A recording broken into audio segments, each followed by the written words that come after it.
अस्सलाम वालेकुम student, welcome back to my YouTube channel. तो एक दोस्त ने काफ़ी बड़ा मैसेज किया, वेरी गुड। आपके आप इस मैसेज को क्वेश्चन को अप्रिशिएट करते हैं। आपके अलावा भी अगर किसी का कोई क्वेश्चन है तो आप हमसे पूछ सकते हैं। सबसे इम्पोर्टेंट चीज़ सिलेक्शन क्राइटेरिया।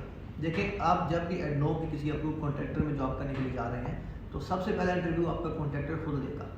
आपकी होम कंट्री में ले सकता है, आप किसी दूसरी कंपनी में काम कर रहे हैं उसके दौरान ले सकता है।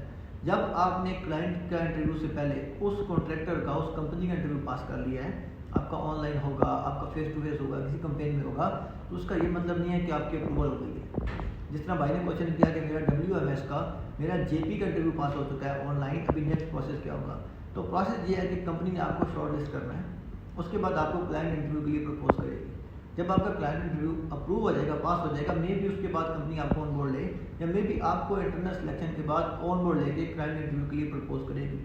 तो जब आपके क्लाइंट इंटरव्यू हो जाएगा, क्लाइंट आपको पैनल असेसमेंट के बाद, इनका एक डिटेल पैनल है, उसके अंदर आप HSC ऑपरेशन तमाम लोग होते हैं, वो लोग आपकी असेसमेंट करते हैं जॉब परफॉर्मर की। जब आपने वो पैनल असेसमेंट क्लियर कर ली, उसके बाद आपका एक सिग्नेचरी फॉर्म बनता है, आपका एक अथॉराइजेशन लेटर बनता है कि ये लोग इस प्लान में, इस एरिया में परमिट ले सकते हैं।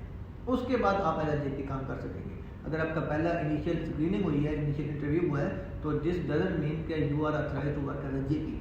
वो कोई भी कंपनी अपने इंटरनल असेसमेंट के लिए ले सकती है। तो उम्मीद करता हूँ आपको ये सिलेक्शन क्राइटेरिया समझ आ चुका होगा। बाकी जॉब्स के लिए भी यही रहता है, लेकिन क्योंकि क्वेश्चन हमारा JP का था इसलिए हमने JP को इसमें रेफर किया है। तो अगर आपका कोई और भी क्वेश्चन है आप कमेंट सेक्शन में पूछ सकते हैं।